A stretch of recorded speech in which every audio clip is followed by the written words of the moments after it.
Hello student, welcome back to my channel Shivam study knowledge. Student, आप भी इस बार 24 फरवरी 12th Hindi का पेपर देने वाले हैं। उनके लिए मैं लेकर आया हूं आज के इस वीडियो में पंचलाइट कहानी, लाठी कहानी, कर्मनाशा की हार कहानी और बहादुर कहानी, जो कि पेपर में आपके हर साल पूछे जाते हैं। और इनमें से आपको केवल एक ही कहानी के बारे में पेपर में लिखना रहेगा। इसमें आपके पेपर में सारांश, उद्देश्य और इस कहानी के प्रमुख पात्र पूछे जाते हैं, जो कि पेपर में आपको केवल एक करना है। लेकिन इन चारों को आपको अभी से तैयार कर लेना है, क्योंकि पेपर में कौन सा आ जाए ये किसी को नहीं पता है। तो चलिए देख लेते हैं स्टूडेंट, मैं चारों के बारे में बताऊंगा, बस आप वीडियो को शुरू से लेकर अंत तक जरूर देखिएगा।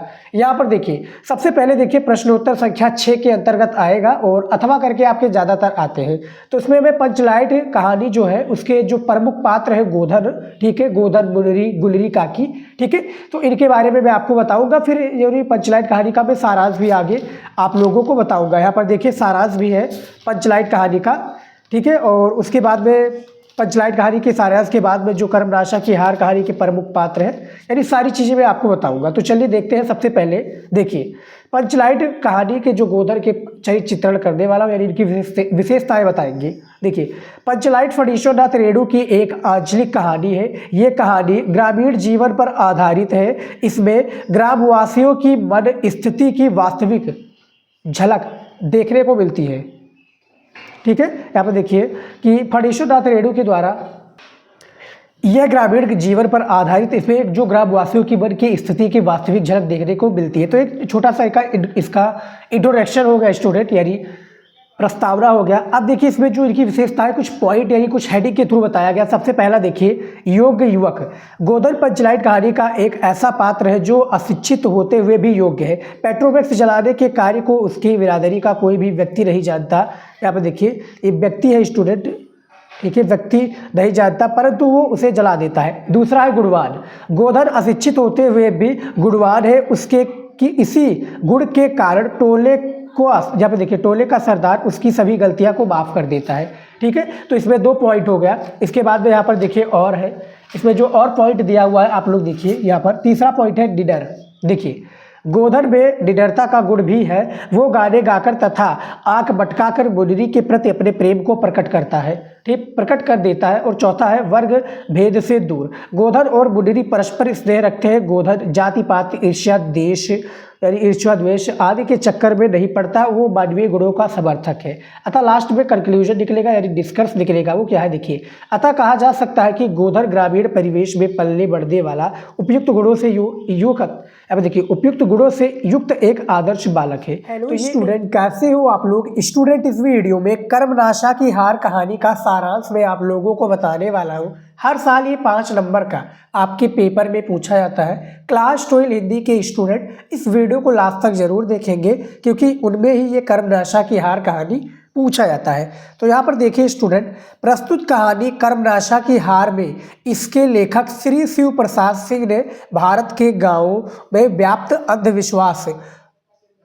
अंधविश्वास, ईर्ष्या, देश ऊंच की भावना को व्यक्त किया है। कहानी का सारांश निम्नवत है। तो ये जो सारांश है स्टूडेंट वो निम्नवत है, यानी कुछ पॉइंट के थ्रू समझाया गया। तो देखिए, कर्मनाशा एक नदी का नाम है जिसके किनारे आप हमारी स्टूडेंट जो बात है, यानी हमारी जो बात है मैं बता रहा हूँ आपको, वो सुनकर भी इस कहानी के सारांश को याद कर सकते हैं। देखिए, जिसके किनारे नई डीह नाम का एक गाँव था। कौन सा गाँव था? एक नई डीह नाम का एक गाँव था। पैरों से अपाहिज भोरे पाड़े इस गांव के एक ब्राह्मण थे। भोरे पाड़े का एक छोटा भाई कुलदीप, माता पिता की मृत्यु के समय कुलदीप 2 वर्ष का दुग्धबुहा बालक था। भोरे, यहाँ पे देखिए, भोरे ने कुलदीप का लालन पालन बड़ी स्नेह से किया। इस प्रकार कुलदीप 16 वर्ष का सुंदर छरहारा युवक बन गया। सुंदर छरहारा क्या है? युवक बन गया कुलदीप। भोरे के पास पुश्तैनी मकान था। एक दिन गांव के एक मल्लाह, आप देखिए, मल्लाह की विधवा पुत्री, जो मल्लाह है इसकी विधवा पुत्री फुलमत अपनी बाल्टी मांगने आई। बाल्टी देते समय कुलदीप का शरीर फुलमत से टकरा गया। यहाँ पर देखिए, टक्कर लगने से दोनों मुस्काने लगे। यहाँ पर देखिए मुस्काने लगे। भोरे ने ये सब देख लिया तथा यहाँ पर देखिए देख लिया तथा वो कुलदीप पर यहाँ पर देखिए निगाह रखने लगा। एक प्रकार से क्या है उस पर, यानी एक प्रकार से वो निगाह रखने लगा, उसका पीछा करने लगा कि वो भैया कहाँ जाता है, कौन सा काम करता है, क्या नहीं करता है, ठीक है, निगाह रखने लगा। एक दिन चांदनी रात में कुलदीप और फुलबत, ठीक है, चांदनी रात में कुलदीप और फुलबत कर्मनाशा नदी के तट पर एकांत में चले गए। भोरे को, यहाँ पे देखिए, भोरे को इसको सूचना मिल गई या सूचना मिल गई, ठीक है, वहाँ देखिए स्टूडेंट मिल गई, वो भी वहाँ पर पहुँच गया, यानी कौन पहुँच गया, भोरे पाड़े वहाँ पर पहुँच गया और उसने दोनों को खूब डांटा तथा कुलदीप को एक चांटा भी मारा। लज्जा और भय के कारण कुलदीप घर से भाग गया। भोरे ने कुलदीप को बहुत, यहाँ पे देखिए, ढूंढा परंतु वो नहीं मिला। भोरे अकेले रह गया, यहाँ पे देखिए भोरे जो है अकेले रह गया। एक बार कर्मनाशा नदी में भयंकर बाढ़ आ गई। उसी समय फुलबत ने एक बच्चे को जन्म दिया। यहाँ पे देखिए बच्चा कुलदीप का था। बच्चा किसका था स्टूडेंट? कुलदीप का था।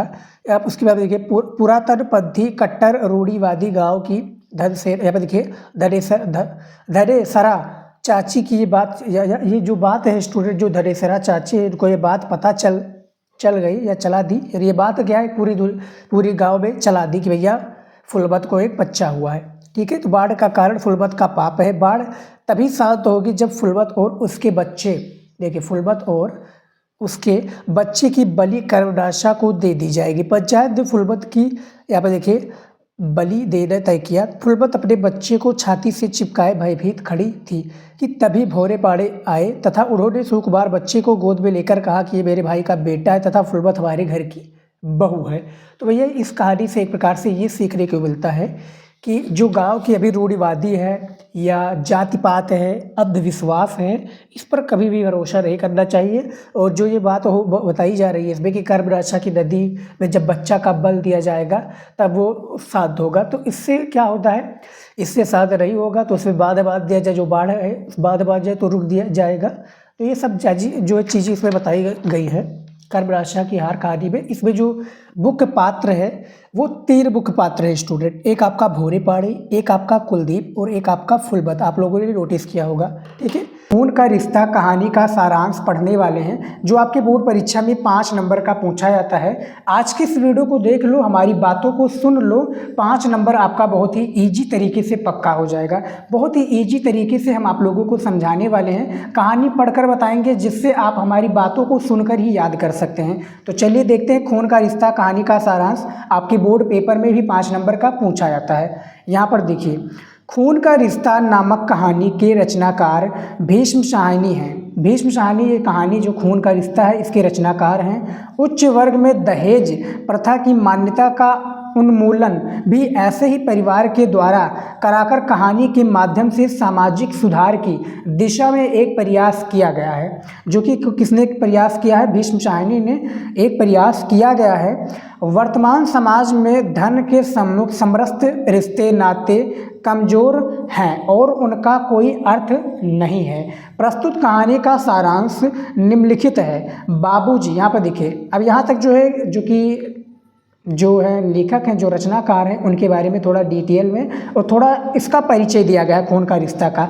अब यहाँ से कहानी पूरा सारांश इसका स्टार्ट हो जाता है। देखिए, बाबूजी के पुत्र वीर जी अपनी सगाई मात्र जो कि ₹1.25 में, यानी क्या है, एक रुपया 25 पैसे में, यानी ₹1.25 में क्या है, संपन्न कराने हेतु कटिबद्ध थे या कटिबद्ध हैं तथा लड़की के यहाँ इसके लिए केवल एक व्यक्ति को जाना पर्याप्त समझते हैं। यानी लड़की के लिए सगाई की यहाँ पर केवल एक व्यक्ति जाए और सगाई का जो रीति रिवाज होता है वो सारी चीज़ें वो कर चलाए, ठीक है, व्यक्ति को जाना पर्याप्त समझते हैं। इस विषय को लेकर वीर जी की माता पिता चिंतित हैं। इस विषय को लेकर जो वीर है भैया, वीर की माता पिता जो कि उनकी शादी यानी करवा रहे हैं, तो माता पिता क्या है, चिंतित हैं। वे अपनी प्रतिष्ठा के अनुसार समधि के द्वार पर जाना चाहते हैं। यानी वो प्रतिष्ठा के अनुसार भैया क्या है, समधि के द्वार पर जाना चाहते हैं। वीर जी के चाचा मंगल सेन, वीर जी के चाचा कौन है भैया, मंगल सेन, सेवानिवृत्त वृद्ध एवं विकलांग होते, यानी क्या है, सेवानिवृत्त वृद्ध भी हैं एवं विकलांग होते हुए भी इस अवसर का क्या है भैया, पूर्ण रूप से लाभ उठाना चाहते हैं। पूर्ण, यहाँ पर देखिए, पूर्ण सम्मान प्राप्त करने के लिए उतावले हैं। पूर्ण सम्मान प्राप्त करने के लिए क्या उतावले हैं। किंतु उनकी माता अपनी भाभी, भाई और उनके घर के नौकर तक उनकी उपस्थिति को अपनी तौहीन समझते हैं। उनकी उपस्थिति तो क्या है भैया, अपने तौहीन समझते हैं कि वो उपस्थित ना हो। कौन उपस्थित ना हो? मंगलसेन। और बात बात पर उन्हें इस बात का अनुभव भी करा देते हैं कि लेकिन मंगलसेन अनुभव भी करा देते हैं, लेकिन मंगलसेन सभी बातों को सहजता से खून का रिश्ता मानते हुए अनदेखी करते जाते हैं। कौन करते जाता है भैया? मंगलसेन। यहाँ पर मंगलसेन की बात हो रही है। काफ़ी इंपॉर्टेंट ये पात्र हैं, ठीक है, जो है इनके बाबूजी और वीर और मंगलसेन, ठीक है। ये कहानी के 3 ऐसे पात्र हैं जो कि खून के रिश्ते कहानी को बताते हैं। सभी बातों को सहजता से खून का रिश्ता मानते हुए अनदेखी करते हैं। अब यहाँ पर देखिए, वीर जी चाहते थे कि बाबूजी सगाई के लिए अकेले जाए। अंत में वीर जी ने कहा कि अपने चाचा मंगलसेन को अपने साथ ले जाइए, यानी हमारे चाचा जो इनके वीर जी के चाचा हैं, अपने चाचा आप चाचा को, यहाँ पर देखिए वीर जी ने कहा कि आप चाचा मंगलसेन को अपने साथ ले जाइए। बाबूजी और मंगलसेन लड़की के पिता के घर जाकर सगाई की रस्म पूरी करके वापस आ गए और मंगलसेन का वो स्वप्न साकार हुआ। मंगलसेन ने कहा कि वह बाजी जीत गए हैं, खून का रिश्ता जोड़ते टूटते जुड़ा रह गया, ठीक है। तो ये कहानी बेसिकली बहुत बड़ा था, ठीक है। इसको मैंने शॉर्ट में क्या एक प्रकार से इसको मैंने शॉर्ट में करके आप सभी के लिए लेकर आया हूँ, ठीक है। 80 शब्दों में लिखना होता है एक कहानी को, जैसे कि मैंने बहादुर कहानी का सारांश और उद्देश्य पर बना दिया है, पंचलाइट कहानी का सारांश और उद्देश्य, कर्मनाशा की हार कहानी के सारांश उद्देश्य के बारे में बता दिया है। वैसे ही इस वीडियो में आप लोग देख सकते हैं कि मैंने खून का रिश्ता कहानी का सारांश आप लोगों को बता दिया है। आप लोगों ने हमारी बातों को समझा होगा तो आपको समझ में आ गया होगा, ठीक है। भीष्म साहनी जो कि खून के रिश्ता कहानी के रचनाकार हैं। दहेज प्रथा की मान्यता के उन्मूलन भी ऐसे परिवार के द्वारा कराकर कहानी के माध्यम से सामाजिक सुधार की दिशा में प्रयास किया है भीष्म साहनी जी ने, ठीक है।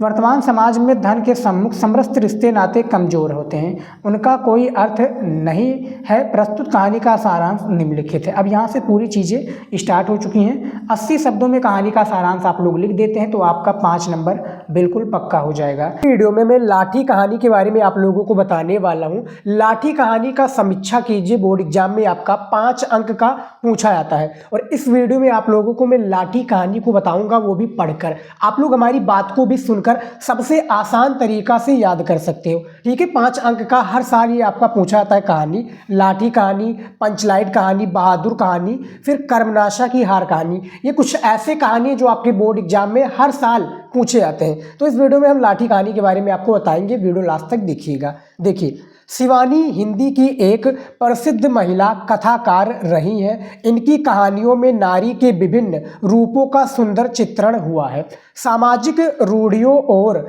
यहाँ पर देखिए सामाजिक रूढ़ियों और आडंबरों पर वे शालीन व्यय करती हैं। प्रस्तुत कहानी लाठी में एक महिला की कथा है, यानी जो एक लाठी कहानी है बेसिकली एक महिला की कथा है। जैसे पंचलाइट कहानी में भैया किसकी कथा है, यानी पेट्रोमैक्स एक प्रकार से लालटेन की कहानी है। लालटेन के बारे में बताया गया कि भैया गांव के सीधे साधे लोग लालटेन को नहीं जला पाते, उसमें गोदन होता है, मुनरी गुलरी काकी ये सब होती है, ठीक है। फिर बहादुर में बहादुर ही मुख्य पात्र होता है, और कर्मनाशा की हार में वहाँ पर कुलदीप और भौरे पाड़े होता है। सेम इसी प्रकार से लाठी कहानी जो एक महिला के ऊपर बेस्ड है। तो यहाँ पर देखिए अब सारी इसकी समीक्षा हम करते हैं कहानी का। देखिए, बानो से विवाह के तीसरे ही दिन, बानो से यानी बानो एक लड़की है जो महिला का नाम है क्या है, बानो।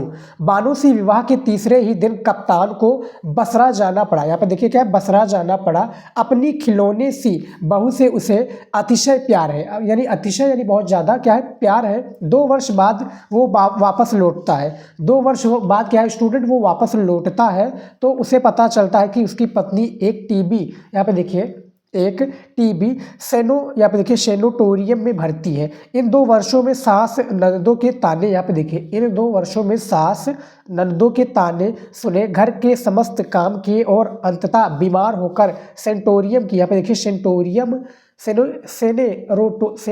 यहाँ पे देखिए नाम बहुत अजीब, देखिए सेनेटोरियम की चारपाई पकड़ ली। कप्तान आता है, उसे हर प्रकार की सुविधा उपलब्ध कराता है, यानी कप्तान को भैया कप्तान आता है और उसे हर प्रकार की सुविधा उपलब्ध कराता है और उसकी समस्त सेवा सिर्फ यहाँ पे देखिए शुश्रूषा, ठीक है, और स्वयं करता है। डॉक्टरों ने उसके यहाँ पे देखिए बचने की उम्मीद छोड़ दी। यहाँ पे देखिए डॉक्टरों ने भैया, जो डॉक्टर है भैया, उम्मीद छोड़ दी तो यहाँ पे देखिए जीवन से तंग आकर बानो नदी में कूदकर आत्महत्या कर लेती है। यहाँ पे देखिए आत्महत्या, कप्तान की दूसरी शादी हो जाती है और उसके 3 बच्चे भी बड़े हो जाते हैं। 16-17 वर्षों, यहाँ पे देखिए वर्षों के बाद जब, यहाँ पे देखिए बहुत इंटरेस्टिंग कहानी है स्टूडेंट, लाठी कहानी। 16-17 वर्षों के बाद जब वो नैनीताल घूमने आता है, नैनीताल कहाँ पर है? उत्तराखंड में है, ठीक है। नैनीताल घूमने आता है तो एक चाय की दुकान पर बानो लाठी के रूप में जीवित मिलती है। यहाँ पे देखिए बानो क्या है स्टूडेंट? लाठी के रूप में क्या है? जीवित मिलती है, जिसकी याददाश्त जा चुकी है और वो बोल नहीं सकती। जिसकी याददाश्त क्या है स्टूडेंट? जा चुकी है और वो बोल नहीं सकती। उसके बाद में देखिए यहाँ पर प्रस्तुत कहानी का, यहाँ पर देखिए अंत नाटकीय है। कहानी के उत्सुकता, आकर्षण तथा यहाँ पर देखिए सुगठन, यहाँ पर देखिए सुगठन के बाद सुगठन है। बानो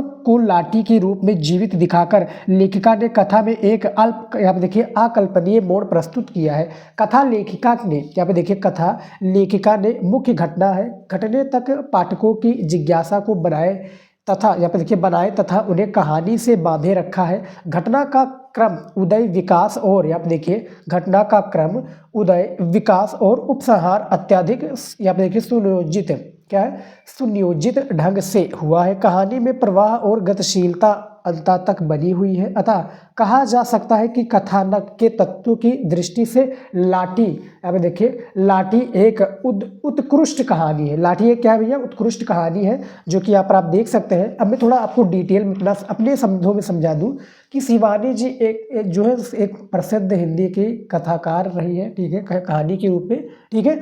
और उसके बाद में जो लाठी की कहानी जो है एक नारी के ऊपर बेस्ड है पूरा, ठीक है। सुंदर चित्रण प्रस्तुत हुआ है जो कि बानो नाम की है। और कप्तान जो एक प्रकार से बानो के पति है, ठीक है, पति है, ठीक है। विवाह के तीसरे दिन कप्तान का भैया एक प्रकार बसरा जाना पड़ा। बसरा जो है स्टूडेंट उनको जाना पड़ा और वो 2 साल के बाद में लौटे तो वो एक प्रकार से उनकी पत्नी जो कि बानो है वो टीबी की एक प्रकार से बीमारी हो चुकी थी और वो भर्ती थी हॉस्पिटल में, ठीक है। उसके बाद में देखिए उनको एक प्रकार से अपन देखिए जीवन से तंग आकर, यानी बानो जो है, क्योंकि सास और बहू का एक प्रकार से झगड़ा देखकर या उससे काम घर का रोज करवाती थी और ताने मारती थी भैया कि बहुत सारे ताने होते हैं ना, अभी ग्रामीण इलाकों में देखा जाए तो बहुत सारे ताने चल रहे हैं, ठीक है। तो अपने जीवन से तंग आकर बानो नदी में कूद कर क्या है, यहाँ पर देखिए आत्महत्या करने की कोशिश करते हैं, वैसे हालांकि बच जाते हैं। देखिए कप्तान जो है भैया जो आया वहाँ पर वो दूसरी शादी कर लिया और उसके जो 3 बच्चे थे बानो के वो बड़े हो गए, ठीक है। 16-17 वर्षों के बाद जब वो नैनीताल घूमने आता है तो एक चाय के दुकान पर बानो लाठी के रूप में प्रस्तुत या जीवित मिलती है, जिसकी याददाश्त आ चुकी यहाँ पर देखिए याददाश्त क्या है, जा चुकी है और वो बोल नहीं सकती है, ठीक है। वो जानती रहे कि भैया कप्तान कौन है और मेरे बच्चे कौन है, इस तरह से, ठीक है। तो इस कहानी के बारे में पूरा सार है, यहाँ पर देख सकते हैं।